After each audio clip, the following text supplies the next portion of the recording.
get up for this. I'll do my best. I'm actually a little tired too. We had we went down to Columbus yesterday. Oh yeah, how'd that go? It was nice. We went down there and saw our friends Ross and Amber. Shout out Ross and Amber. Shout out. Yeah, we went down to Columbus and visited with them because Amber travels. They travel around, you know. Mm-hmm. She's a radiologist, and so she travels to different she does contract work for different hospitals all over, and they've been all over the fucking place. They've seen a lot of cool stuff, but the one they're doing now is in Albany, Georgia. So we met them halfway in Columbus. We went down there to the Chattahoochee, and we did tubing or whatever. Oh yeah. It was kind of funny because when we is that far enough away from Atlanta for it not to be? It's not the Chattahoochee at that point. I think it's okay. I think it's okay down that direction. Yeah, typically if you're on the Chattahoochee, you want to be north of Atlanta. Yeah, you don't really want to be south of Atlanta. But they were like, yeah, we asked them, we're like, how long are we tubing for? Like, how long far down the river can we go? And they're like, oh, it's like, it's like a 2-hour float, and then you walk like 2 miles back to get to here. Yeah. And we're like, oh, okay, that's not bad. And we floated like 45 minutes, and it was time to get out. Oh, really? Like the little area where we got out, we got there like really fast. Yeah. And I think what happened... whitewater rafting. Well, they do whitewater rafting on that same river. Oh, really? Just like during a different part of the year? There's boats that came past us. Oh. But we were like, going down the rapids in a tube. Like we were kind of like, on the bank on the bank of it. And the rapids portion was like right where we got in, like back further upriver some. But I think we had just gotten in, and they released more water out of the dam, so then it started flowing a little faster. Because at one point the current really picked up, and we were moving pretty good. Yeah. But yeah, we really only got to float for like probably 45 minutes to an hour, if that. Yeah. That's still a pretty good amount of time. Yeah, it was nice though. It was nice still, but it got me and Ross reminiscing about Mikey's bachelor party. We Is that when his dad caught himself on fire? When his dad exploded? Yeah. It was that trip. But we were talking about, I forget what river that was. I don't know if it was the Ocoee or not, but we went tubing there, wherever that was, and it was a bunch of us, but one of our friends from high school there, his name was John. John got the worst sunburn I have ever seen. To this day, have not seen anybody get sunburn worse. He was he was that color purple. Ooh. All over his body. We got sunburned pretty bad at Welcome to Rockville. At Welcome to Rockville, yeah. Whatever me and you had, he had it tenfold. Pales in comparison. It was bad.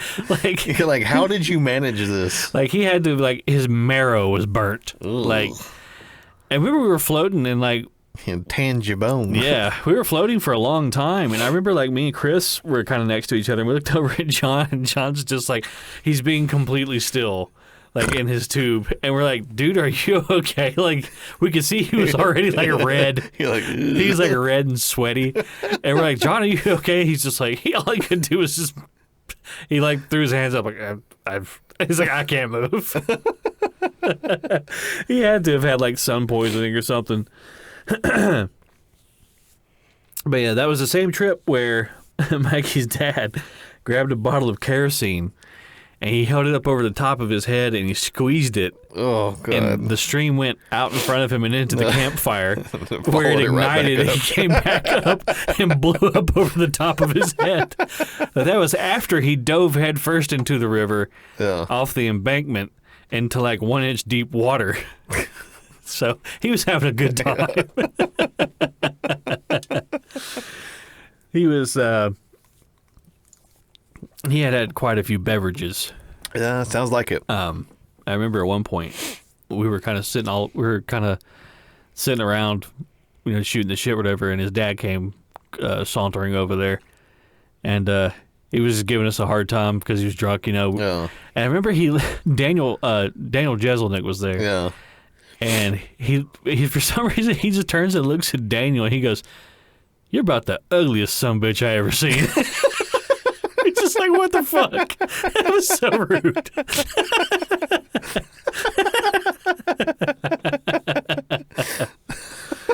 Oh yeah. But yeah, after he flambéed himself, we had to pack up and leave a little early because we were supposed to spend the night there. Yeah. And we all left early because we had to take him to the hospital. It's like when y'all left at like 2 o'clock in the morning. Yeah, we left real early. And I remember like I don't know if I was the only one who was prepared or if I was over prepared because I brought a tent. No. Because I was under the impression we were all going to have tents. No. I was told we were camping. No. Everybody's like, oh, you just pick a spot in the dirt. Yeah, just lay on the ground. Just like lay down. in the elements. Like a savage. But I remember like I actually didn't see the explosion happen, but I heard it. I remember like it was dead quiet. I just heard I was like, if that's an issue, somebody will come get me. Yeah. And my buddy Dylan, a little while later, he like pokes his head in my tent. He goes, "We gotta go home. Mikey's dad caught on fire." I was like, "All right, well, we just pack everything up."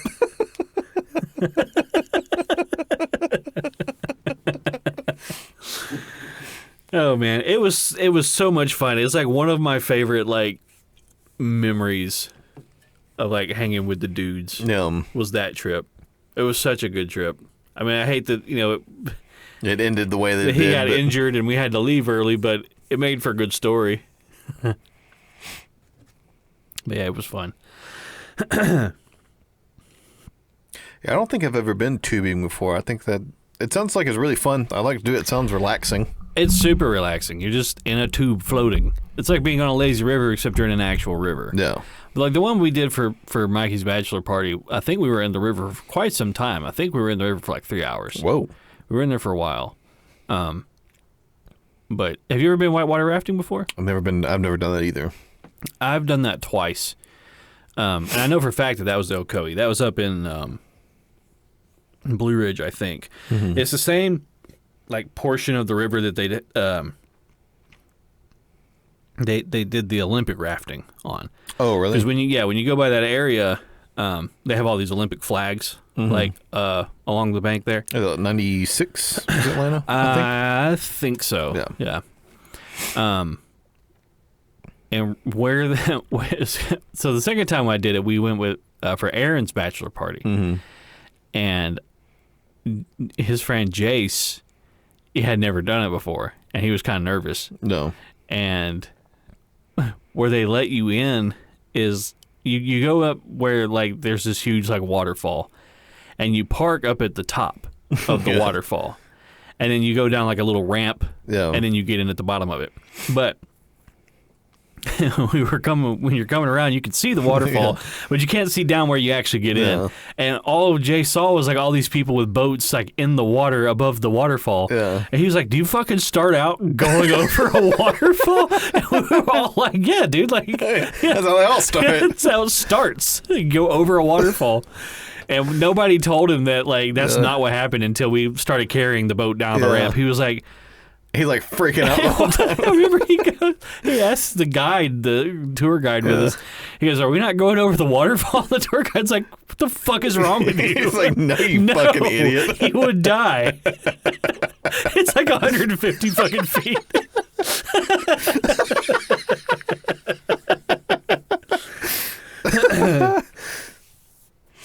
But yeah, it's a lot of fun. It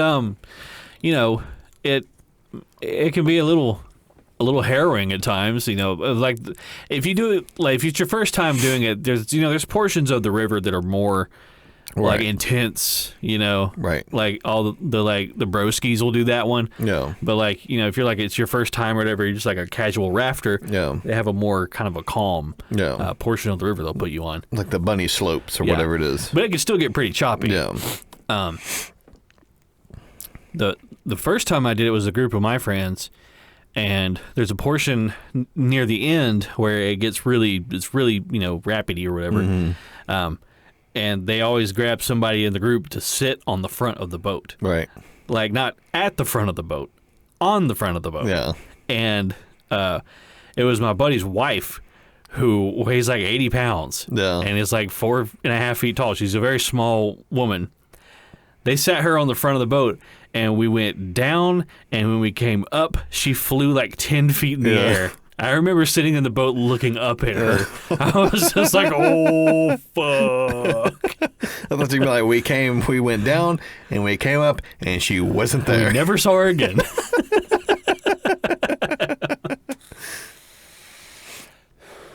I've always wanted to do that. It sounds really fun. It is a lot of fun.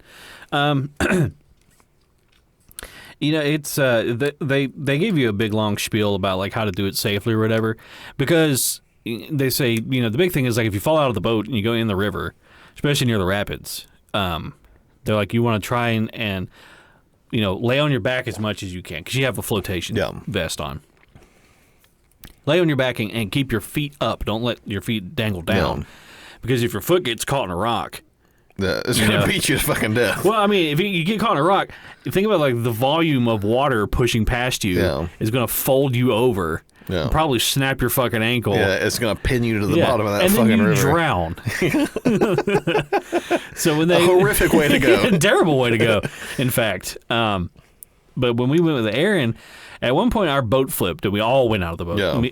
All of us, the guide, everybody. Yeah. And in my head, I'm like, fuck, okay, game time. I was like, you pick your feet up, lay on your back. Yeah. And I was really deep. Like, I was probably like 20 feet deep. And I started floating back up towards the top. Well, someone was freaking out above me and kicked off the top of my head and shoved me further back down into the water. And at that point, I said, fuck it, I'm swimming straight up. I came up out of the water so much later than everyone else that I had to get on another boat that was coming down the river. Oh, really? And meet back up with my group and switch and get back over. You're like, this is not good. Oh, I'm going to die. Panic starting to set in. A little bit, yeah. It was, I definitely started to panic a little bit. But I tell you what, to transition into a more of a topical thing, I would much rather do that than go on a submersible to see the Titanic. Indeed. So we definitely need to talk about OceanGate because that was a big thing.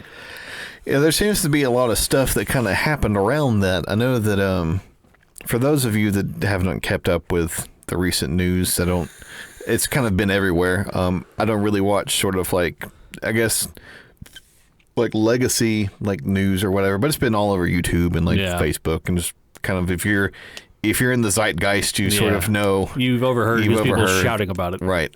So apparently, there was a group of people who I guess there's a company called OceanGate or OceanGate, yeah.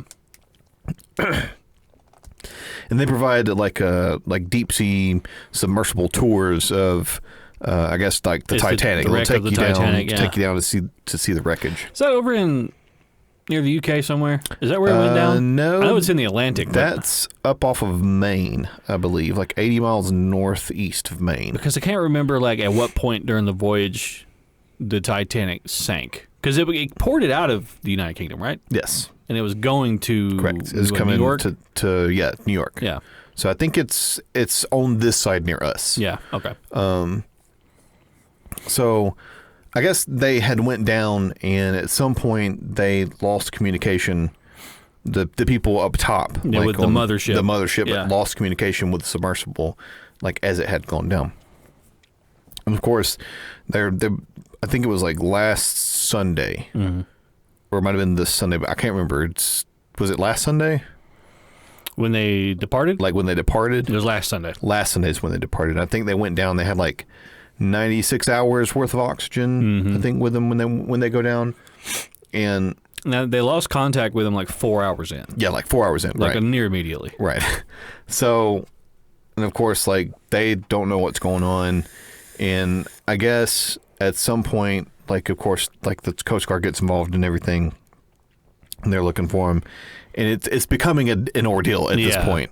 And of course, like there's a bunch of stories coming out about the CEO of the company that essentially he came out and said.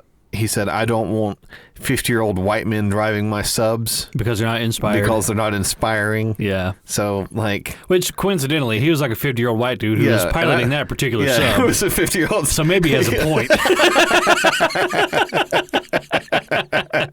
But that was something that was in the news about it. And the biggest thing, I guess, was that it's not... There wasn't a joystick or anything that would, like, control the sub. No. It was like a PS2 Logitech. It was a Logitech gaming console controller. Yeah. $20 piece of shit from Walmart. And I guess it kept getting disconnected, and like it was a known issue. And the reason why they used this is because all of the everything that was run off of the computer down there was all Windows XP. Oh my God. So that was the only thing that they could get to work with that, because it's not supported anymore. There's so much about this where you could just be like, why wouldn't they X, Y, Z? Right. And apparently too, like I guess, why not use Vista? Like there was like a big I guess like port in the front where like they allow you to be able to see the wreckage and everything, porthole, right? Yeah. Like a porthole. It's like a 10-inch in diameter kind of little thing. And so, but they use plexiglass, like 7-inch plexiglass that would collapse in on itself like 3 inches. And it's not supposed to do that. No. At all. No. And apparently like they like bypassed a bunch of safety checks. Like it's not good. No. And so this thing is like it's like a 5-foot long tube, right, that you can't stand up in. You have to sit crisscross in it, right. And they seal you in that thing, so there's no way to get out from the inside. And so, long story short, they got they went down. They lost communication with them, and then like up until like Wednesday, I think, like they were actively looking for these people, and they were like, they got such and such amount of hours of oxygen left. Exactly, and so of course, like they sent down like I think like a robot down there to like try to find them. Interestingly enough, like the day after, the United States Navy goes, "Oh yeah, we heard a loud explosion in that vicinity. Right about the time they lost contact with the mothership. And there's a bunch of debris down there." So you're not gonna fucking tell anybody? Yeah. Well, it was the Navy that came out and said apparently they have like some like top secret like acoustic listening system that they use to listen for subs and like missile launches, like underwater missile launches and things like that, because sound actually travels in water very, very, very, very far. Yes. And so if you have, you have these very delicate instruments can pick up almost anything happening from almost anywhere. I mean, they listen for like tectonic shifts and stuff, like for earthquakes and whatnot. So yeah, it's very advanced. Yeah.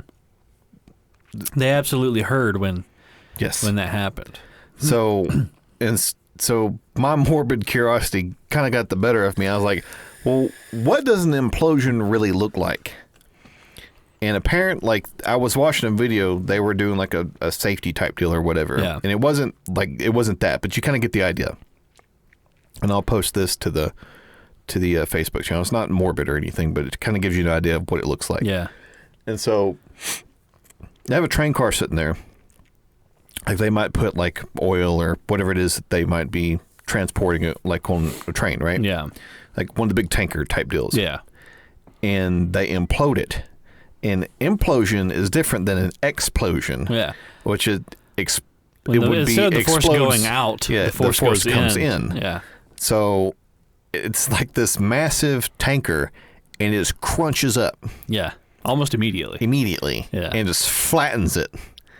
That's exactly what happened to those people on that sub. Yeah. When they were about a mile below the ocean. Oh, dear God.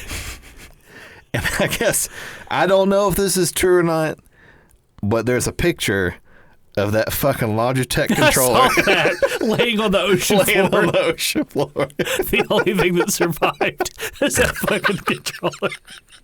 Maybe it wasn't a bad purchase after all. They just don't build them like that The anymore. CEO's like, I fucking told you. I told you that was a good choice. Well, there was a lot, there was a lot that came out about, like, the CEO was, like, cutting corners. Yeah, And, before you get too far into that, it's important to note that, everybody was running with this story of, oh, they're still down there. They've got this amount of hours left to live, when what happened was the moment that they lost contact with those people, they all died. They were all dead already at that point.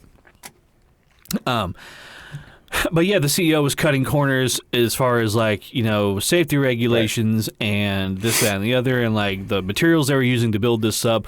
One of the people that worked for him, was, a quote unquote whistleblower who came forward many times, several years ago, talking about how dangerous it is. Like, we shouldn't be letting people go down in this thing because it's a fucking death trap. At any point, it's going to give way. Right. But the CEO was like, I don't know, I guess he was just fucking greedy. But, these people are spending $250,000 a ticket to go down there and do this thing. It's not like they didn't have the means to build or use something that was, able to do that. Right. And the level of the ocean, here's an interesting fact, that level of the ocean down there is called the Abyssal Plain. Does that sound like somewhere you want to go? No, I do not. No, it doesn't. I'll stay up here on the ground where it's 1 atmosphere of pressure. my body has evolved to withstand. Yeah. It's not like I don't have a fucking mountain sitting on top of me. Yeah. I got to reading about, like, implosions and things like that, and, like, accidents that have happened similar in that nature. And I heard about this incident called the Byford Dolphin. Have you ever heard of that? Mm-mm. So there's Spruce Goose. Yeah, well, it's over in Denmark, I want to say. They had an oil rig over there. Mm-hmm. And you've heard of saturation divers, right? Yes. So you have these people called saturation divers, and what that is where they work usually on oil rigs or some kind of underwater installation. They live underneath the water in these, like, little, these little dorms that are underwater and pressurized, so they can live in there or whatever. And then they're several hundred feet deep, very far down there. Yeah. When you are... Most of them are like underwater welders. And things like that. It's fucking horrific. Terrifying, yeah. And just the inky blackness of the ocean. Yeah. So the thing is, when your human squishy body is down there and it's pressurized like that, you have nitrogen gas in your blood vessels, naturally, that are in a gaseous state when you're out and about at the fucking grocery store living your life. But when you get to a certain pressure down there, the nitrous gas in your body dissolves into your bloodstream. It's no longer a gas. Right. You can still operate like nothing's wrong, but if that nitrogen turns into gas too fast in your body, you get a sickness called the bends. Yep. And it can impact your body's ability to pump blood and oxygen absorption and things like that. Yep. And it's a terrible way to go. But it's a very slow, painful death. Right.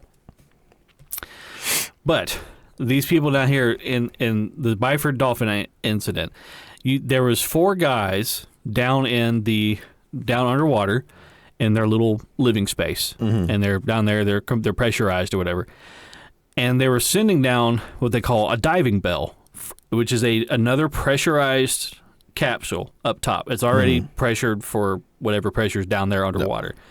So you have guys in there in the capsule up top who are pressurized. They drop them down in the diving bell. The diving bell attaches to the little, we'll call it an apartment. It attaches to the apartment where those people are living, and then they can just walk right in. Right. And join their crewmen or whatever.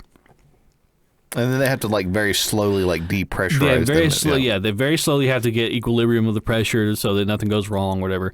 But in this particular incident, there was 2 guys who were, like, laying down, like, in their cots. Another dude was, like, in the living area, and another dude was standing near the door. Mm-hmm. So you have, like, a door from the living area, a little hallway, and then the hatch where the diving bell attaches to. Right. And he was standing by the doorway that leads into the hallway. They send down the diving bell to attach it to the little hallway, but something happened where they didn't pressurize, they didn't let the pressure equalize. No. And they opened up the diving bell hatch, and it immediately killed everyone. It instantaneously killed every single person down there. All of their internal organs fried in an instant. Ugh. The dude who was standing near the doorway, though, to the hallway, the door was slightly ajar, and it sucked him up against the door and sucked all of his internal organs out of his abdomen and shot them across the hallway. So it is a very, very grisly, gruesome thing. You can go online, of course, on Wikipedia and look at it. It's called the Byford Dolphin Incident. Yeah. And like, just read the autopsy reports. Nothing like the spruce goose. No, not anything like that. But yeah, so all those guys, the only silver lining here is that they died instantly in this incident. That was at 9 atmospheres of pressure. What's interesting about that is that the OceanGate sub was at about 300 atmospheres of pressure when their vessel imploded. Right. And they haven't come out and said yet what actually it was that gave way. It could have been the viewport, little piece of shitty plexiglass they had. Yeah. Or it could have been the actual hull itself, because unlike an actual submarine, whose hull is made out of one material, because it'll expand and contract at the same rate. Right. The OceanGate submersible's hull was made of several different materials that all expand and contract at different rates and create failure points all over the whole vessel. Right. So it could have been any number of things. Right. But it's likely that I saw some people pontificating about what might have happened. An implosion at that depth likely turned everybody on that sub into ash instantaneously. No. I can't even fucking fathom. That doesn't even make sense to me.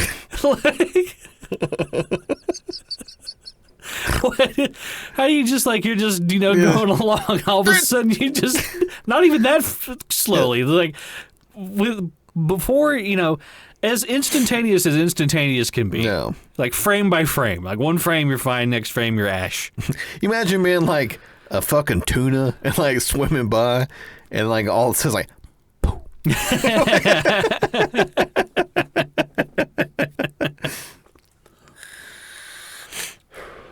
One thing I did want to mention about that. It's probably better that they went like that. Oh, yeah. As opposed to them slowly losing fucking oxygen. Being stuck under a rock or some shit, yeah. Especially because they have a little PA system inside the submersible that plays My Heart Will Go On. Oh, no. Just dying listening to that over and over. And they also they were showing the inside of the sub. They have a little bathroom on the sub. And all it is a little, at the other end of the sub, the other end of this 4-foot long tube, there's a shoebox in the floor. Yeah. You lift up this flap and you piss your shit into this thing that whatever you have to do. And they have a privacy curtain that you close. Yeah. That's the bathroom. Can you just imagine being down there with 4 grown men, and one of them has to go use the bathroom. Hot dudes. Just drop a hot duke in a little shoebox. It's just you're Imagine that being the echoing. Imagine that being the failure point. It just sucks you ass person. Oh, your head just collapses into your abdomen. It just sucks you asshole first.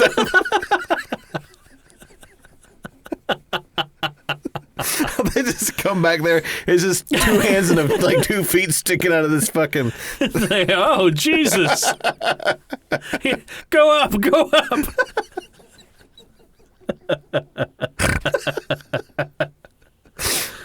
Oh my fucking God! What a way to go! But I did want to mention that in the last episode I had talked about people not having empathy for the misfortune of others, and it's one thing to I'm not laughing at the fact that these people died. I'm laughing at the absurdity of the whole thing. Right. Because it could have been avoided. Right. By not fucking going down there. Yeah, number 1, by not doing it. And 2, by not being a greedy piece of shit cutting corners of and not hiring 50-year-old white guys. But, as the story was developing and we were hearing different things and this, that, and the other, I saw a lot of people who were celebrating the deaths of these people for no other reason than the fact that they were wealthy. Right. And it just, a loss for someone else is not always a win for you. Right. And, I just don't get that, I don't have that much, I guess I don't have that hate in me. Right. For people who are not living the same life that I live. Right. Where if something bad happens to them, I'm immediately like celebrating and like, having a party. Yeah. Yay. Yeah. I mean, like, I can still be like, that sucks and I hate that for that person. No. But also that situation is ridiculous. Right. And, but I'm not glad that it happened. I'm not happy that this happened to anybody. Right. It's bad. It's horrible. There was a father and a son on this thing that died. I wish that this would have been avoided. Yeah. Wish it wouldn't have been in the news cycle at all, because they couldn't have used it to turn our attention away from Hunter Biden getting off scot-free for all of his bullshit. I mean, would these people have been more happy if they'd sent a bunch of like poor people down there and had them all get squished? Yeah. They would have been like, "Oh, they're doing it to get rid of us." I can assure you, they'll find a less expensive way. They already have. It's called processed food. Like, that's how they're going to get us all in the end. They're going to send us down to see the Titanic and squish us while we're down there.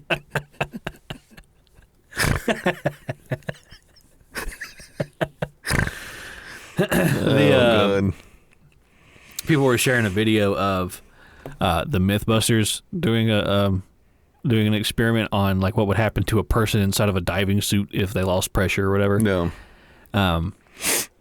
And of course they had like a ballistic gel dummy inside of it, like with all the organs and the blood and everything.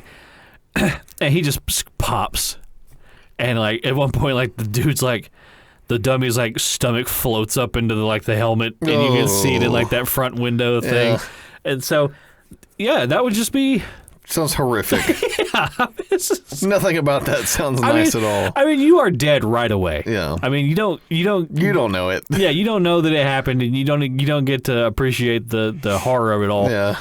But it's just like, God, we are just meat, man. Yeah. At the end of the day, we are just a fucking meat sack. We're just around. A big chicken nugget walking around. That's all we are. We're just a bunch of juice-filled chicken nuggets. Ugh. Yeah, but I mean, if I was going to die at all, I think instantaneous would be obviously the way that you'd want to go. Yeah, I've always said that it's like if I'm gonna go, it's like I want it to be horrific and quick. Yeah. I want to know that it's happening, and I want it to be just like that. Gone in an instant. Yep. Yeah. There's an actual term for like when people get blown up. It's called total body disruption. It's a term that they use when they have like EOD guys, like who get blown up by a bomb, like trying to defuse like an IED or some shit. If it was me, if I was like the EOD guy, and they were like, "Hey, you got to go. There's a bomb in the road. You got to go defuse it." No, I wouldn't put on shoot it from a distance. Well, I mean, yeah, but I wouldn't put on the big suit. I don't think. No, because let's be honest. That thing blows up. If the suit keeps me from dying, I'm probably horribly injured. Yeah. I would rather just die right away. Like, I would rather just, not exist anymore than just be a broken sack of gravel laying on the side of the road. What was the name of that movie that was about the EOD? It had Jeremy Renner in it? The Hurt Locker? Hurt Locker, yeah. Yeah, that was a good movie. That was a good movie. I really liked that movie. Yeah. Yeah, he wasn't. Was Jeremy Renner? Was he the one that was in that movie? He's the one that played Hawkeye, right? Yeah. Yeah. He got fucked up. I was just about to say, so like I never really understood like what happened to him. I heard he had like a snowplow accident. He like got under it. Like he was doing something. You're supposed to stand behind it, man. He was doing something and it ran him over. Oh my God. And he got drugged. Oh my God.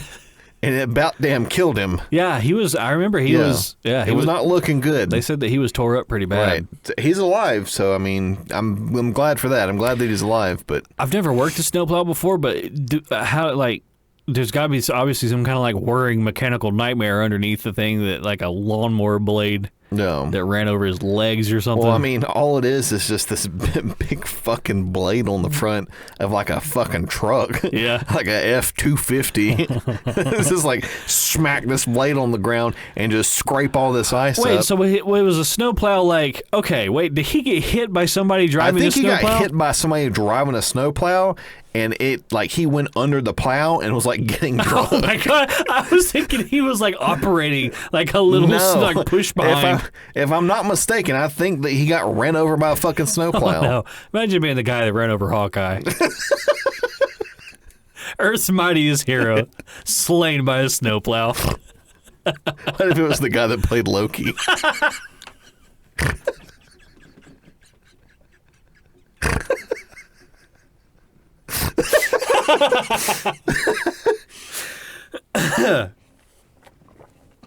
It's called method acting. Yeah. Speaking of movies, me and Mary we've been on a movie kick lately. We watched a bunch of stuff, but one of the ones we watched recently was called No Escape with Owen Wilson. I think I've seen that one.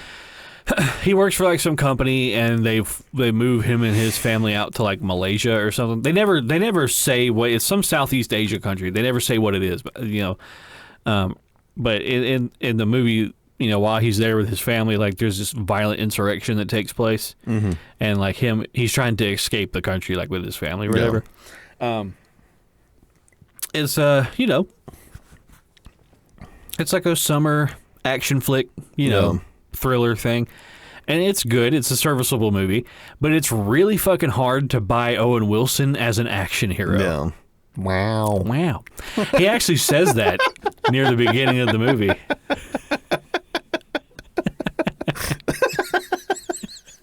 This fucking wow. That face that he makes. Oh. He's always got his lips like this. It's amazing to me that he was the one that got most of the acting jobs as opposed to his brother Luke.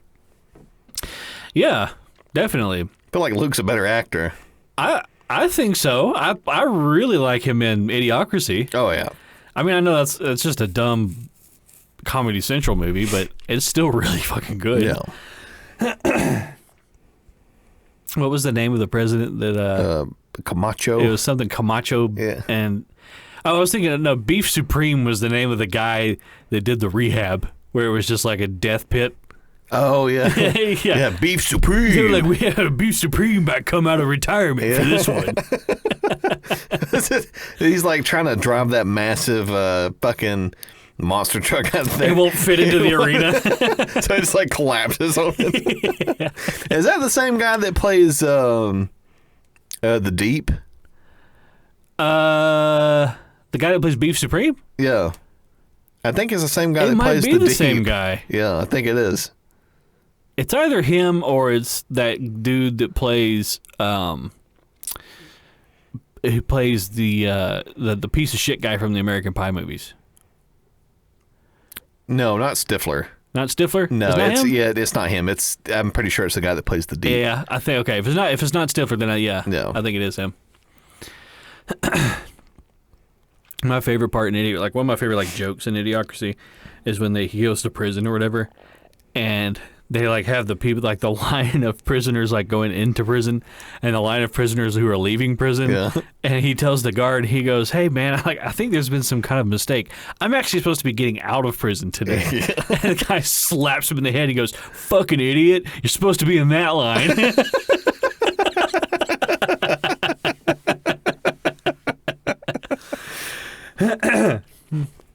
I think we had mentioned before, but like, it really is insane. Like, I think Mike Judge has the gift of prophecy. Just like, because everything, like, one of the funniest parts, like the visual gags that, they never talk about it, but one of the visual gags in that movie is like everything is sponsored. Yeah. Like, there's just fucking ads everywhere, all over everything. Like, right, like when he's watching the TV, like the actual like thing is like like an eighth the it's size like of the an eighth TV. of what he's looking and at. everything else is just like sponsored ads like Yeah. all around it. Like even like the clothes that they wore, everybody's clothes had ads all over them for like Hardee's and shit, just fucking everywhere. Like the world was falling to shit. There's like the climate was ruined, and there's like garbage everywhere, and like the only thing anybody was doing was watching TV and eating junk food. Yeah, what was it like? That person like at one point like goes to order the Hardee's and like doesn't have enough money to pay for it, and it's like starts hitting the machine He, like sprays them with gas.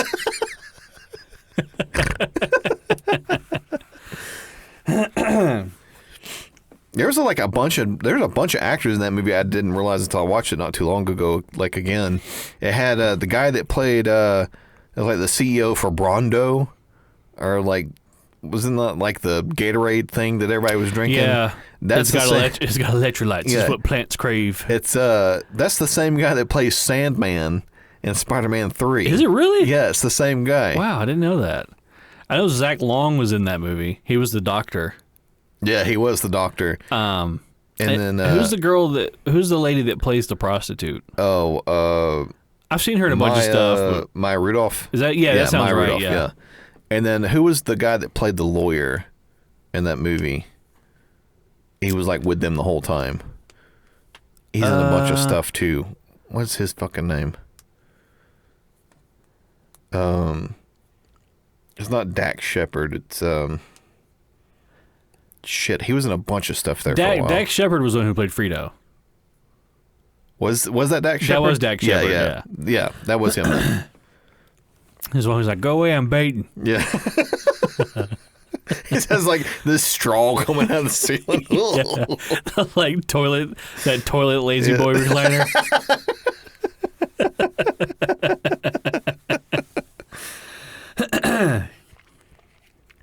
I love a lot of those like Comedy Central movies. Like you ever seen Let's Go to Prison? I'm pretty sure that's Dax Shepard and Will Arnett. I know for a fact it's Will Arnett, but I think Dax Shepard is like the other guy. So Will Arnett plays like a lawyer who ends up going to prison. Yeah. And he goes into a cell with Dax Shepard, who is like somebody he sent to prison. No. It's just like a comedy of errors type of movie. God, there was another one. There was another one I wanted to talk about. Oh, speaking of Will Arnett, actually, they're making a Twisted Metal TV series. Are they? Yeah, and Will Arnett is doing the voiceover work for Sweet Tooth, Really? the clown. Yeah, they there's a clip floating around of Sweet Tooth, and like I guess Anthony Mackie is playing the main character or whatever, and they're like having a fight in the middle of like a casino, and Will Arnett is the only reason I knew it was Will Arnett is because in the tweet it said Will Arnett was playing Sweet Tooth, and he is fucking crushing that VO. Really? Like I didn't know that Will Arnett had voice acting chops like that, No. but he's killing it. Like it's really, really good. That was quickly followed by a lot of people praising the firing of Disney's chief diversity officer. Oh yeah, I heard about that too. I think a lot of companies are starting to kind of get on the back foot with that kind of thing. They've had a rough one this year. It has Disney not, specifically. Disney specifically. Budweiser's had a rough go of it. Target has not been doing well. You know, I think that I really feel. I think that companies just need to sell their products. Yes, I think that's all they need to be focused on. And I honestly don't think that there's like a this big nefarious scheme to turn anyone gay or to turn anyone transgender. No, I just think like that the Walton family is a part of. Yeah, I think that they see it as an opportunity to make money. Yeah, that's all it is. Yeah. Is they're just trying to tap into a market. Right. It was ill-timed, Right. considering how the tension surrounding all of that. And also as a corporation like that, you need to be aware of who your demographic is. The people who are paying your bills. Right. So I think that it's a good wake up call for a lot of these companies. I would like to see like almost no virtue signaling from anyone at all. Yeah. Like if a company came out and like, well, we're making beer. If they just came out and said we're making beer for transgender people, you know who would go buy it? The transgender people. Right. And they'd make a lot of money. Right.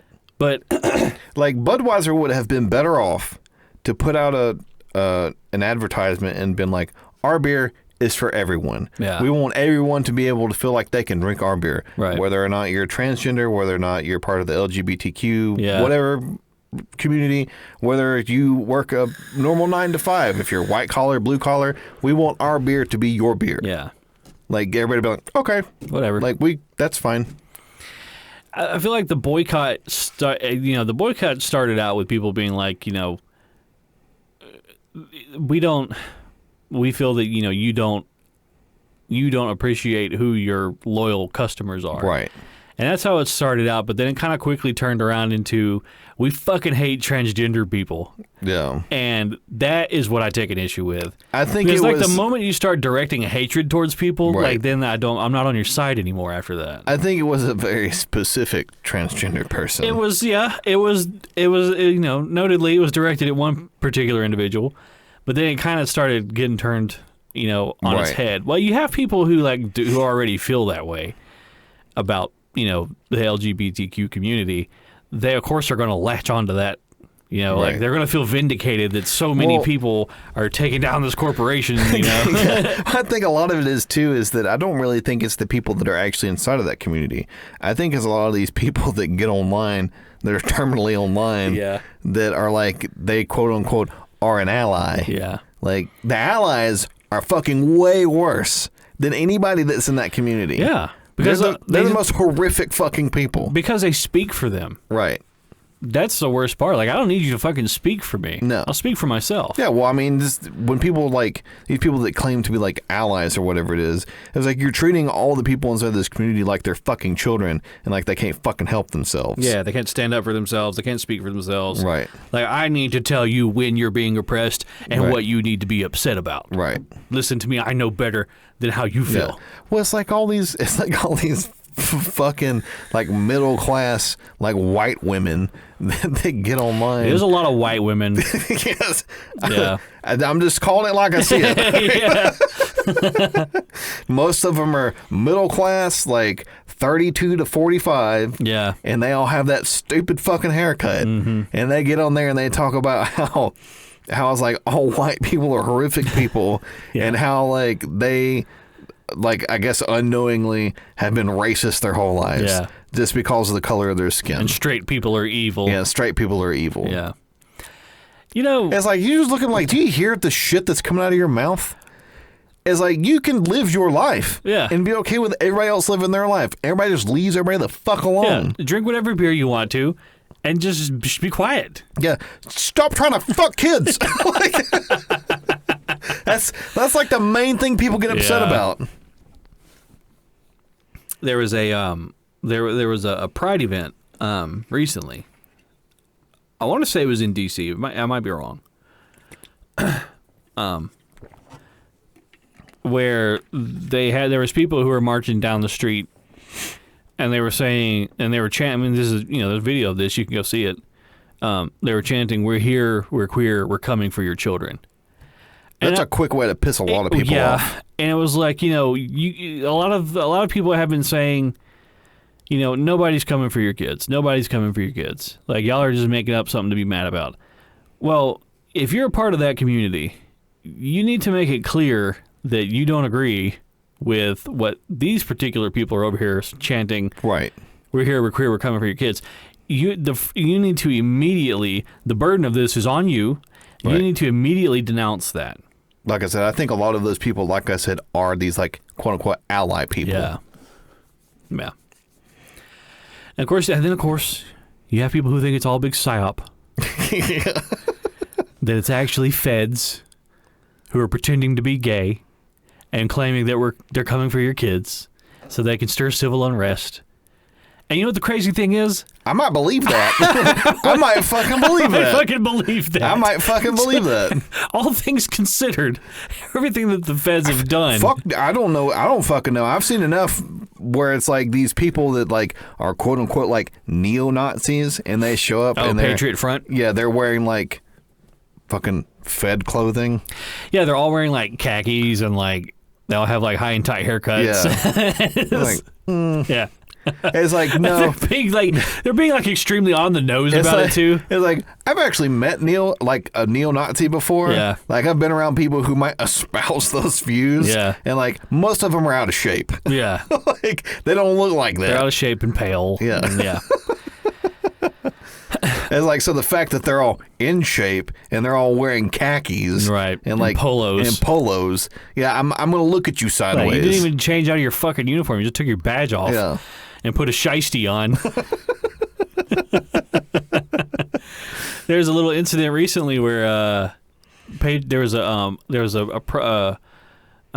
protest, right-wing protest group or whatever.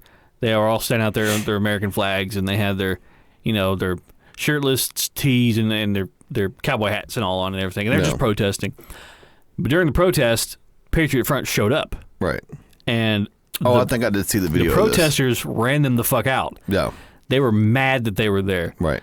Because we're not fucking Nazis. Right. I don't know why you think you can come over here being a fucking Nazi. Yeah. Go away. Yeah, because they were calling them feds and chasing them away. They were chasing them away. And did you see where they yanked the face covers off a couple of those guys?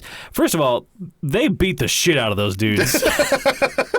I saw this dude had like the pole from the flag and was like whacking the fuck out of this dude. They had one dude on the ground and they fucking laid into that fucking asshole.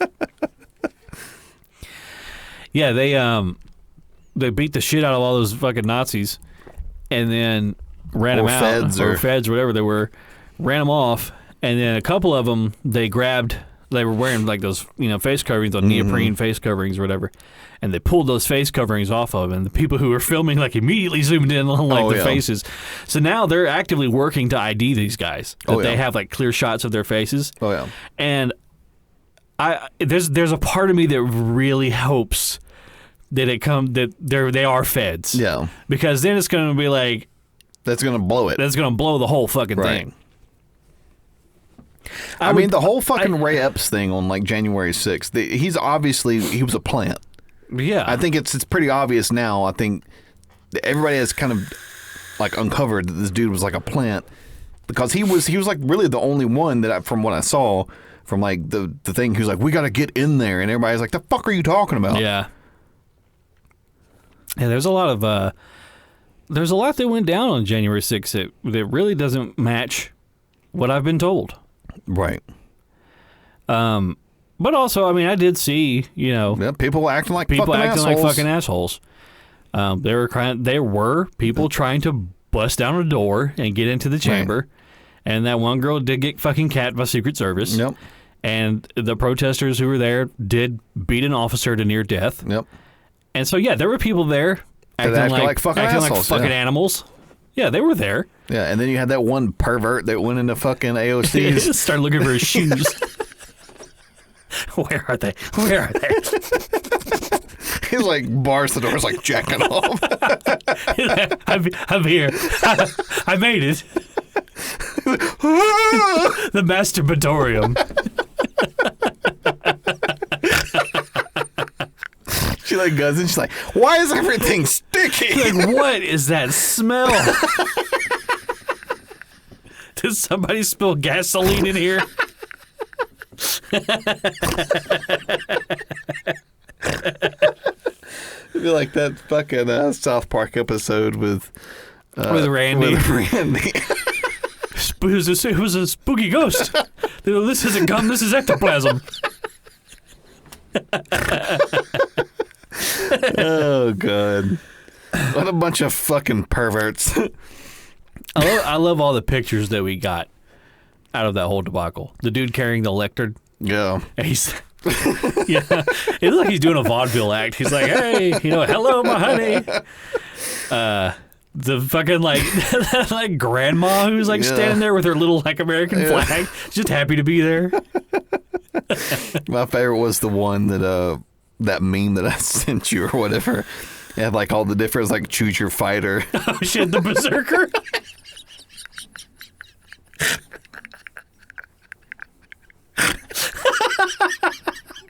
When I first saw that, dude, I couldn't fucking breathe. I was laughing so hard. Oh god, it was full of rage and spit. In great pain.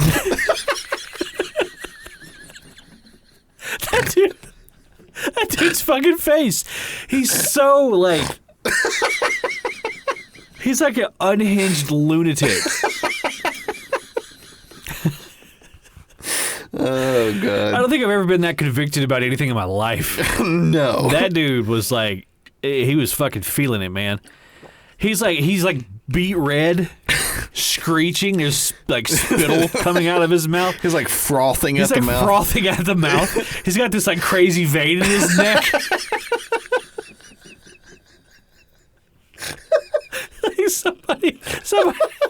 Somebody needs to calm this guy down. He's gonna hurt himself. It's like trank him.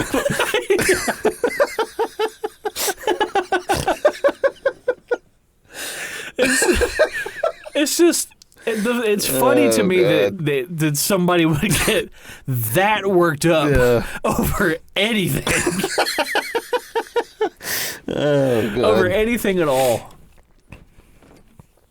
What a fucking clown world we live in. Oh, no doubt. Oh, that's so fucking funny.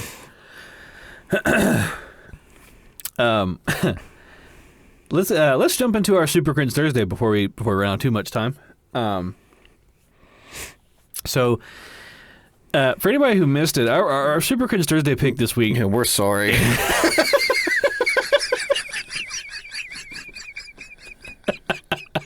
I'm sorry that you had to watch that. I had to watch it, so you had to watch it. It's a real quick one too. Yeah, it's quick and it's confusing because I don't understand the point of it.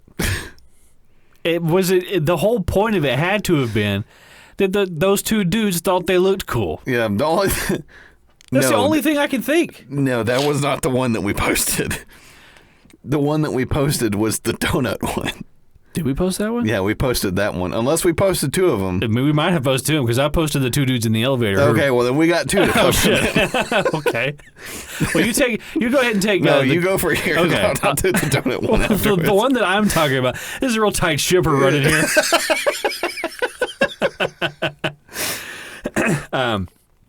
The one that I'm talking about it was two guys who are pretending to be like being taken hostage. And thrown into an elevator. And they got that stupid fucking haircut. And like, it's real quickly. It's like a 4-second long thing, and like the camera like does like this smash like zoom into their face, and they both like do the smolder at the camera. Yeah, like the pouty lip thing, and then they both like they look at each other right before they're off camera. Yeah, like they're about to make out. About to fuck? They're about to fuck really hard. The one dude looks at his friend's lips. Yeah. He does. It was very homosexual. It was very homoerotic. And like I said, I don't understand what the point of it was. Was the point to be like, look how hot we are if we were hostages?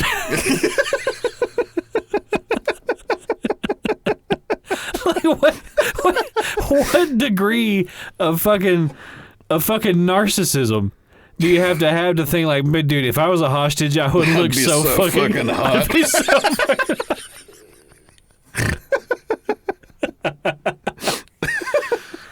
hot. Yeah, that one, I don't really know what they were trying to get after with that. I don't either. I was very confused. That one flew over my head big time. I saw that. I think with that one, I was more concerned with what they thought they were trying to do. Yeah. Because I was like, I'm very confused about. Okay, so mine didn't get posted. Oh, you didn't post yours? I guess not. Are you checking the feed? Yeah, right I'm now? checking the feed. I could have swore I posted that. Did you post it on your personal page on accident? I don't think so. God, I hope not. How the fuck am I now? Everybody's like, the fuck is he watching? He posted with no context. He's just like, hey, Wesley really liked this. He wanted to share it with everybody. No, I didn't. Fuck, I don't know. I thought I'd posted it. That'll be next week. Okay, we'll post that one next week. Spoiler alert. Probably don't watch this in an area. Yeah, don't watch it like at work. Yeah, I mean, nobody's like cock is going to be out, but everybody's going to be wondering what the fuck it is you're watching. Why you're watching that. Why are you watching this? But yeah, so the one that you posted that actually went up for Thursday, I don't know what, like, there was no context to anything. No. And it's very quick. There was a lot left on me to put together. Right. Well, I did a lot of the lifting here. Right, like you didn't get him, like you didn't see him get thrown down. There's like some dude stepping over him. Yeah. And then like one dude like bucks up at him. Yeah. It's so fucking, it comes off as just so narcissistic. Ugh. You know? Like, and can I just say, I don't think you look cool. No. I think you look really fucking dumb. Yeah, I think you look like a fucking moron. And I think that you're going to realize that one day. When you and your buddy there are not friends anymore, because that's what happens, you're not even going to talk about it with anybody. You're going to go the rest of your life and hope nobody brings that up. Yep. until you're at your fucking funeral. And they just stick it in they stick it in the slideshow in loving memory. Like you're about to have this homoerotic kiss with this dude. Your wife is like, he made such a hot gay hostage. That's why I married him. I knew if he ever got taken hostage, it'd make me so wet. No, she's probably thinking, they wouldn't fuck me. They'd fuck him.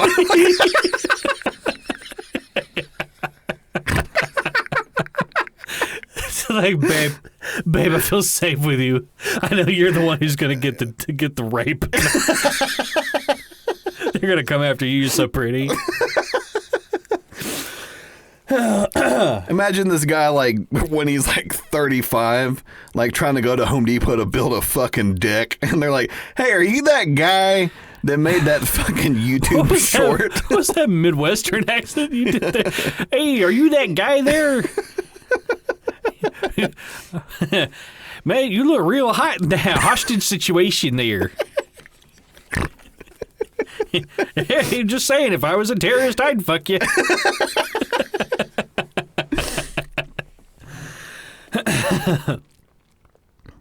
I don't know, man. It's like, we always like to consider the meta aspect of the whole thing. No. Of like actually like recording it, looking at it, and putting your stamp of approval on it and saying, there it goes. The more I see him, the more there's nothing going on here. Like, I don't think there's a whole lot of thought that gets put behind any of this. To be honest with you, I'm surprised that they thought a hostage situation at all. I'm surprised that Why a hostage situation? It could have been just like them like hanging out on the fucking street and then like looking at each other. It could have been anything. The same fucking effect. But why a hostage situation? It was like, what if they filmed themselves being like, I don't know, in a submarine going to see the Titanic, and they look at each other and then they get squished by 1,200 or 12,000 psi, whatever the fuck it is down there. I just see like it'd be funny to like do that, but you'd have like the internet historian, where like he has like photoshops like some arms up with like the Logitech controller.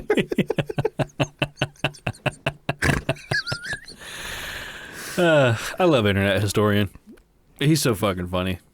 Did you ever watch his video on the Costa Concordia? Yes. What a fucking shit show that was. Yeah. The Costa Concordia was a cruise ship that was porting out of Italy, I think it was, somewhere in Italy. And there's a lot that goes into this. If you ever get the chance, go watch Internet Historian's video about it. He does a real good job presenting it. It's very entertaining to watch. But basically the gist of it was, not a single person on that boat was qualified for the job that they had. No. It was a shit show. Maybe not even the croupier on the roulette table. No. But the dude who was the captain, he wanted to do a what do you call it? Where there's a name for it. You drive the boat, the cruise ship as close to the coast as you can, and you blare the horn. Yeah. It's like a big dick move, you know. Look at me, how good of a captain I am, and then you go off about your way. But they fucked it up severely, and they crashed it all up on some rocks and tore a gigantic hole in the ship and sunk the motherfucker. I mean, they're like, what were they, like 15 minutes into the cruise or something? It wasn't very long at all. Fucking moron. But yeah, like he abandoned ship, and like the Italian Coast Guard is like trying to get in contact with him, like tell us what's going on, and he's like, I'm not on the boat anymore.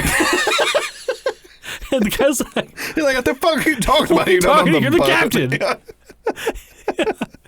Yeah. He was like, get the fuck back on the boat and help people. Yeah. He's like, nah, I'm out of here. I'm out. Yeah. He's like, I didn't sign for this. What a chain of events. Just like coming out of port, crash the boat, and then run away. In the span of a half hour. He's like, being captain has its perks.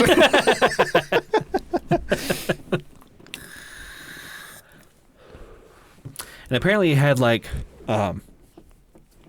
his mistress on board with him, and that was a big thing. And then like the helmsman, is it the helmsman that drives the boat, steers the boat or whatever? He was like a guy from the Philippines who didn't speak English or Italian, I guess. And so like he was like contextually trying to figure out what the captain was telling him. 5 degrees stern, and he was like, whatever, is this right? Like, okay. And I heard 5, and there's a 5 on this dial. He's like, there's a 5 on either side. Which, left 5 or right 5? He's like... he's like pointing like that way? That's right.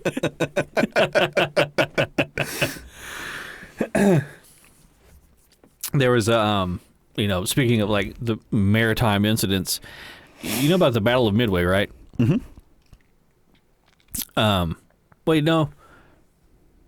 What's the one where like the UK had all those like submarines and they all crashed into each other, then all their cruisers started crashing into each other and running over people in the water? That wasn't Midway. It was something with an M. The Battle of something. I don't quite remember. I don't really quite remember. It's the Battle of May Island. That's what it is. I just looked it up because Down the Rabbit Hole has a video about it. If I remember correctly, what happened was like the UK had like all these submarines, these like new submarines that they had built. This is during World War II, right? When the Germans had the U-boats and everything, and so the UK was trying to match their, aquatic capability. They were doing like a test run where they had all these submarines, and they were bringing them down to May Island, and they were going to bring them back up. But they also had like a company of like destroyers with them, and they were just going down the coast, and they were going to come back up. But it was like really foggy, and like visibility was horrible, right? And like their radios didn't work, and like at some point like one of the submarines like crashes, like broadsides one of the other submarines, and they get stuck in each other, and so they come up. Oh, God. It's dark, and submarines are dark colored, and so the boats up top didn't see them, and like ran over the submarines, and so it fucks the boat up, so people on the boat abandon ship and get in the water, and then the boats on either side like run over all these people in the water. It's the clusterfuck to end all clusterfucks. It go like the video, the Down the Rabbit Hole video about it is like an hour and 20 minutes long. Yeah. All 1 hour and 20 minutes of that video is shit going wrong. Yeah. Like people crashing into each other, people not understanding like the stuff they're hearing over the radio. It's just like a bunch of people died. It sounds like it. And like it was just a test of these submarines. Yeah. But also at the end of the video, there I forget like the designation they gave that submarine, whatever like model it is. It's like the K something or another. That particular submarine, they kept trying to use it. Yeah. Like, okay, first test didn't go great. Yeah. We'll work out the kinks. We'll try it again. And like they couldn't ever get it to like work right. Yeah. And then they're like, okay, well if it can't go underwater, then let's bolt a big gun on top of it, and it can just stay at the top. So it's basically an extremely slow-moving boat with a gun on the top. And then like they welded a gun to the top of this thing, and they went to do a test drive, and the submarine like went out in the channel and fucking sank. And they never heard from those people ever again.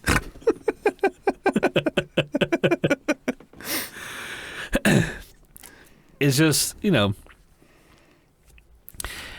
I hope, you know, I hope I'm never in a position where I'm like just operating some like a fucking cruise ship. Right. You know, I mean, obviously, you know, it's more than one person operating the thing. It's like a team of people. Right. Like, it's not just one dude in like a seat with like a gas pedal and a steering wheel. But like, I could imagine just like at a certain point, it's like the severity of the fuck up has to stop mattering. Right. You know what I mean? Like the moment that you crash a cruise ship into the rocks, can it really get worse from there? I mean, you know, at that point, whatever, leave the boat. Yeah. It can't get any worse. It can't get any worse. It can explode. That's about all that's left. Yeah. If I crash my submarine into the side of another submarine, can it really get any worse? I guess you could breach the surface and have a ship run over you. Yeah, well, I mean, it's just, I don't know. I'm very happy with the limited amount of responsibility that I have. Yeah. I'm really only responsible for myself. Like my job, if I fuck something up, it's really just on me. Right. And I'm okay with that. Right. Well, I mean, there's a reason why no one's gonna die. There's a reason why captains get paid a lot of money, and that's because the buck stops with you. Yeah. Regardless of whether or not somebody else fucks it up, and you had no choice, and they were gonna fuck it up, and there's nothing you could have done. Yeah. That's just the way that it goes. But that just reminded me we had also watched Captain Phillips. Oh yeah, this past week. Also another really good movie. Really, really good movie. That whole situation was fucking nuts. Specifically, the SEAL team sniping those three dudes in that life raft. Yep. Like I've seen like infographics had a video about it, just talking about like the difficulty of that shot that those guys took. Because they were all, it was what, three or four snipers, SEAL snipers, and they were laying prone on the deck of like an aircraft carrier. It was a destroyer. Or a destroyer was a destroyer, and they were towing that life raft. They had the 3 Somali pirates and Captain Phillips on it, and there's this big choppy waves, or whatever, right. And they're however many hundreds of feet out. And they all got headshots on all those pirates through these little bitty windows that, are fucking, even through your scope, have got to be. Yeah, it couldn't have been any more than like a foot worth of like height in that window. Because, I mean, those rafts are meant to like shield you from like very severe weather. Like from the elements. And so essentially it's just like this plexiglass is bolted onto this raft, essentially like a big tub, almost. It's maybe like a foot high by maybe like 3 to 4 foot long. Yeah, I mean you're not going to take it on a long voyage. No, it's just you're just supposed to kind of exist in it until you get saved. But like those guys, the pressure on those guys. No, you got to nail this fucking shot, man. There is no second chance. I mean, right. Well, I mean those guys, like the guys that are in like spec ops community and stuff like that. That's all they do. That's all they train for. The hours and hours and hours of putting rounds down range. You can't have a life outside of that, I don't feel. No. Well, I mean, I remember just specifically, and this is nowhere near. I mean, I remember like going through and like getting qualified to go do visit board search and seizure, and like I think one day we put 3,000 or 4,000 rounds down range. Really? Like just getting qualified, getting qualified. And so it was like you have to make like all these different like shots from like kneeling, standing, prone. Like you're just supposed to get rounds through the rifle. Doing a like, sick backflip. Yeah, like they just want you to have time getting rounds downrange on target. Getting familiar with the gun. Getting familiar with the weapon system. Were you approached by the SEALs or you were looking to, you had kicked around the idea of training with them or something? What was that about? When I came out of, well, I went to boot camp, and when I came out, I was an electronics technician, so I had like a year's worth of schooling that I had to do. So you would go through, it's like advanced technology training, which like they teach you about like AC, DC, circuitry, and like electrical motors and like all that stuff. So once you get done with that, then you go into what they call like your A school, which they teach you like about how to read like technical publications, like how to do like maintenance on certain items, how to troubleshoot, like all this different kind of stuff. Yeah, a lot of technical stuff. Yeah, technical stuff. So like you go through and you learn it. And then there was a waiting period that I had. So I graduated like in like late February, early March. And essentially I was what they call like on hold. So I was on holds from that time period until we ended up leaving in August. But around like late June, we had they had some people come out from Damnick in Virginia, which is where they have the development group. Yeah. Which has Team 6. That's where Team 6 is out of. Really? And the ones that capped, I almost said Obama. Osama bin Laden. Yeah.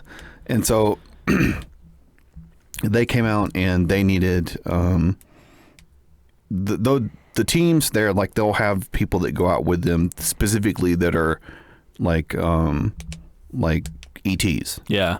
Like, which is what I was, which is electronics technician, because they need somebody that can work communications gear. Yeah. So you are quasi sort of like if you get accepted into the development group, of course, then you go through with all the stuff. So they so like in the technical sense, you're a SEAL, right? Correct. Yeah. Sort of, kind of. You're in the community, but kind of not really. Yeah. So they came through and they were looking for people to volunteer, and I said I'll go do the screening. And so we had like the initial screening or whatever. They come out and you like do your PT test and all that stuff. And they said, we're going to come back, and whether or not you get chosen, we'll let you know. Yeah. Bring you out to Damnick in Virginia, which is out near Virginia Beach. And so I got selected to go to the additional screening. So I went out to the additional screening, and they do like a whole battery of like tests and all this stuff. Mm-hmm. And then we got to go like into the development group area, which is where they had like a Green Beret were there, Delta team was there, Delta Force guys were there. We had the combat controllers were there for the Air Force. Yeah. I got to meet one or two of the guys from I don't know if they're from Team 6, but they're obviously SEALs. Yeah. That's pretty sick. And so I got to meet like all those guys, and it was a really cool experience. I didn't get selected in the end. Obviously, I went on to be on a ship and all that stuff. Yeah. But I did know, I knew two of the guys. We only had two guys selected because they were only going to select 2 out of the 6 of us that went. And so I knew 2 of the guys that went, and I haven't heard from them in a long time, but I think that they ended up both liking it pretty good, and I think they kind of try to stay in that community there. Yeah. But it was an interesting experience to get out to go see all that stuff there and see those guys, and kind of get to see where kind of like they work and stuff. Yeah. So I'm actually kind of happy. I'm happy that it didn't happen because you have to do the drown proofing. I was just about to ask. I knew it was coming if I got selected. I was like, this is not going to be good. Yeah, I was about to ask, like, if you got selected or whatever, you've already been through boot camp and whatnot. Would you still have to go through their like their PT training and whatnot. I think if it was a very long time ago, but from what I remember, if I'm not mistaken, I think that you went through like a quasi type deal that they had going on, because they need you to understand what it means to be like support group for them. Yeah. Right. So that's essentially like you're in a support position. Mm-hmm. Like you are not the person that's going to be busting down doors. Yeah, busting down doors. You're not me breaching anything. I mean, you're going to be. You would have been part of the team. With them, yeah. Like you're going to be putting rounds downrange with them. Yeah. But at the same time, like when they need to get comms up, that's you. Yeah. Like you're the person that's going to go up the top of that fucking mountain and on the fucking sat phone or whatever other piece of like comms equipment that miles they have. behind enemy lines. Right. Yeah. Fuck that.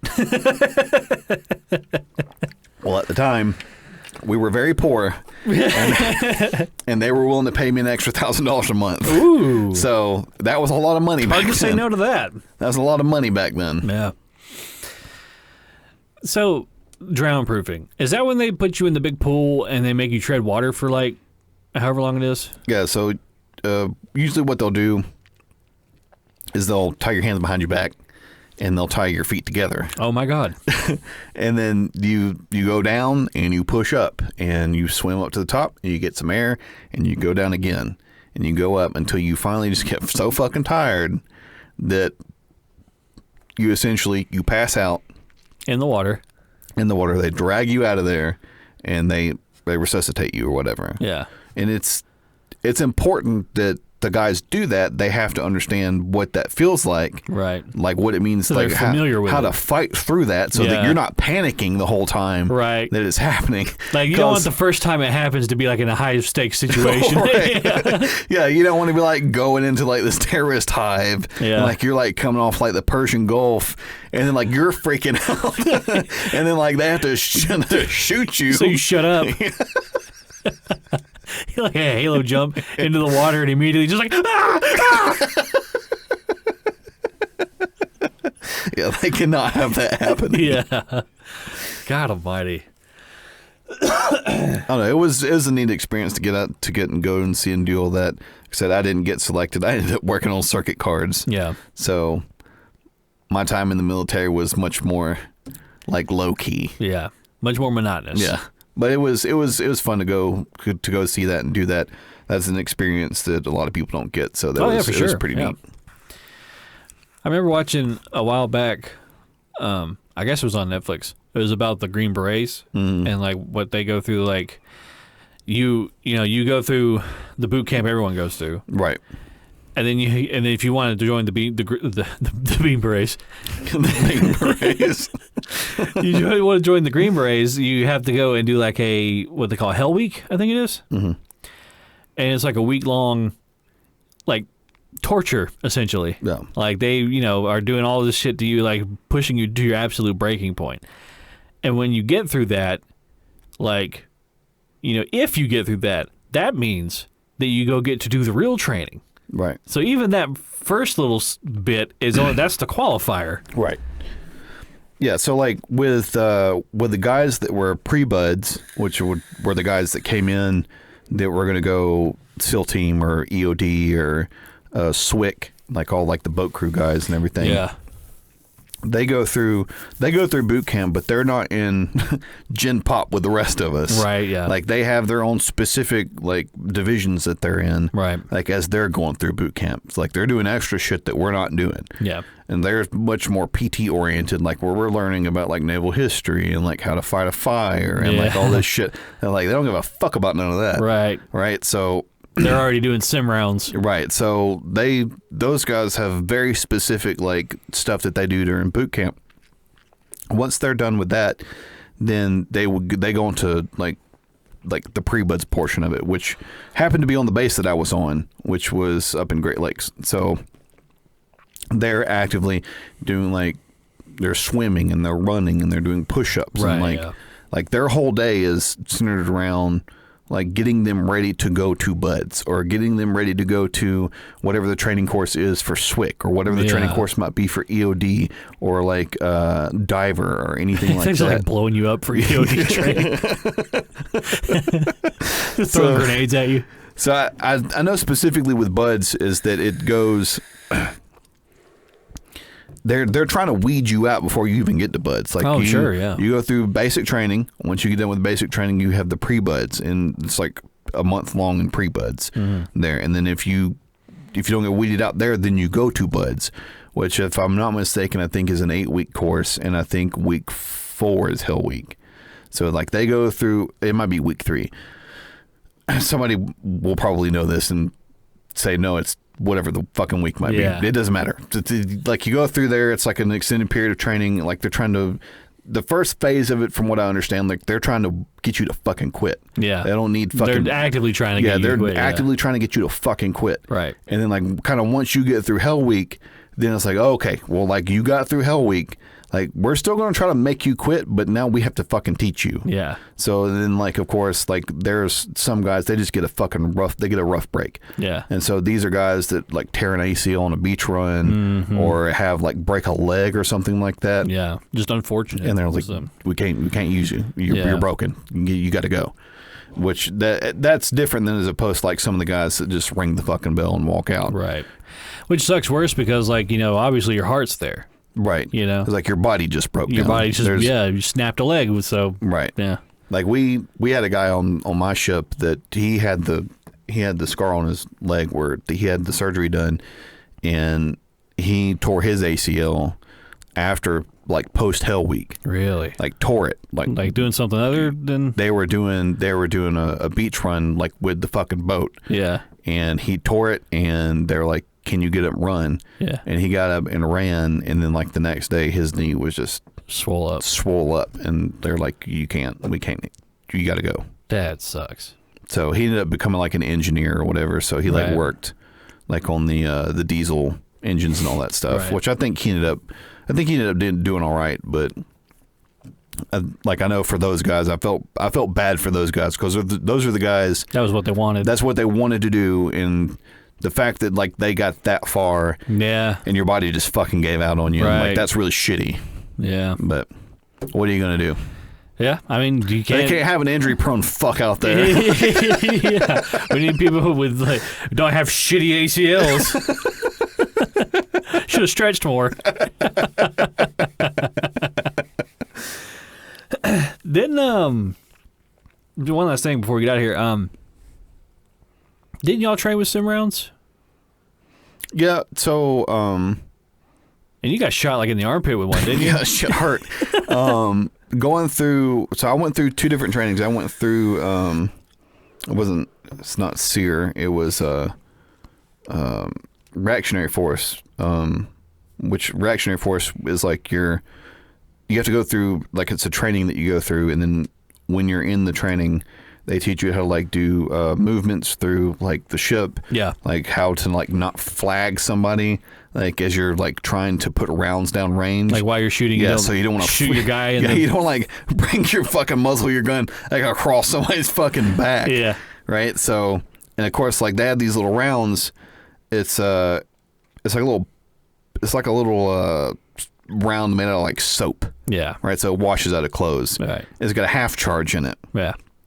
That's still like, what, 400 feet per second or something? Yes. So we were going through visit board search and seizure, and like it was really fun because we got to go. They have like these big containers. Yeah. And like you would go and clear out the container and everything. And for somehow or another, the group that I went with was like, I don't think we got reprimanded one time, and that's when we went through our final training, like at the end. Yeah. And they're like, "What the fuck are y'all doing?" Yeah. And we're like, we just like panicked and like, yeah. But throughout the whole thing, they're like, we've never had a group that's come through where we haven't had to yell at them the whole time. Yeah. It's like y'all have done really well. And so, well, let's change that. Yeah. So like since we did so well, they were like, we're gonna let you like. For visit board search and seizure, we're not supposed to actively engage. Yeah. Like if somebody pops up with a fucking gun and they start shooting at you, you're supposed to fall back. Yeah. You're supposed to you're supposed to return fire long enough for you and everybody else on your team to get the fuck off that boat. Yeah. And that way they can call in the fucking SWIC and the SEALs and all those guys so they can go fucking take care of it.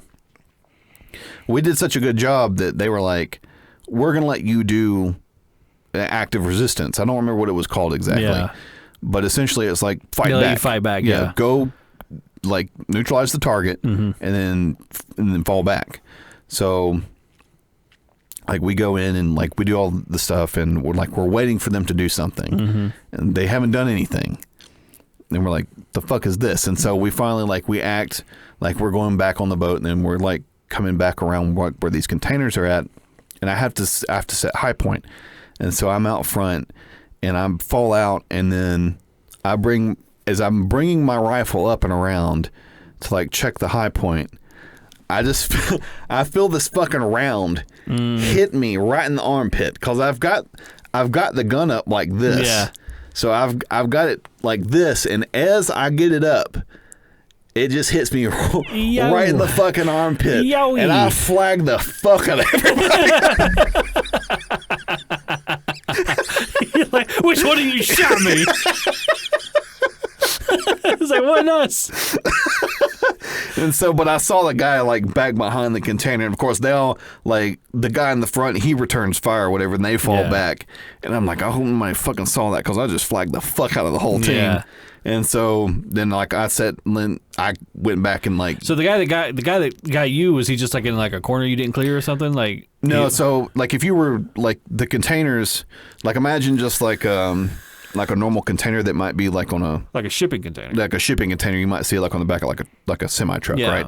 And so they have one on the bottom, and then like a shorter one on top, and then like the shortest one is up on top. Yeah. And so we go down the containers this way, down on the ground. And as we come around, like you come around that first corner, you have to clear the corner, and I'm looking down where the end of that container's at. And so we come out, and then I go to set high point, which means as I come around, I fall out,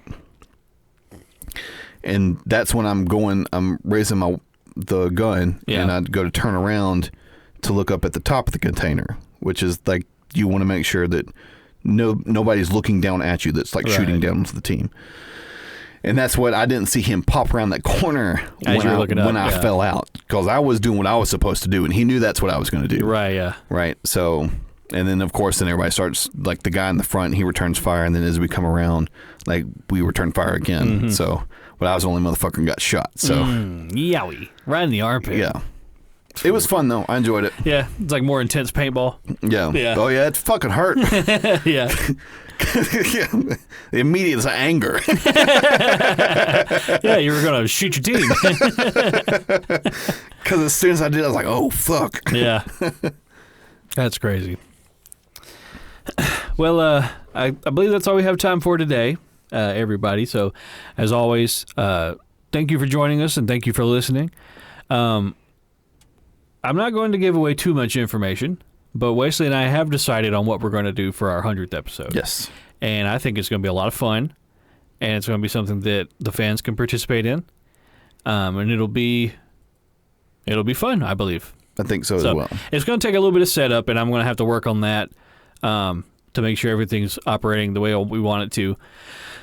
But as we get closer to episode 100, we'll start giving away more information. But this is just a little teaser, teeny tiny little tasty teaser of something that we are going to do. Yes, we're going to do it. So I think it'll be good. But yeah, as always, if you're new to the podcast, hello and welcome. Hope you've been enjoying. Make sure you follow us on Facebook. That's where we post our Super Crins Thursday posts, or don't post them. Whatever the case may be. Wherever that one went. Yeah. Yeah. Like, it wasn't on my personal page. Did you post it to? Yeah. Where did it go? I don't know. You like send it to your boss in an email. Yeah. Make sure you follow us over there. You can also follow us on Twitter. Nothing's going on over there because we don't know how to log into it. But make sure you leave a like, a rating, and review on whichever podcast platform you're listening to. Do you have anything you'd like to close with, Wes? Nope. Just all the things that you said. Make sure you look out for the the Super Cringe Thursday post for this week. Hopefully I'll be able to get it up. We'll see what happens with that. And then, yeah, once again, like you said, just if you're listening on whatever podcast platform you prefer, we would really appreciate it if you leave a like or a rating or review. It does help with the algorithm gods. Our visibility. Our visibility.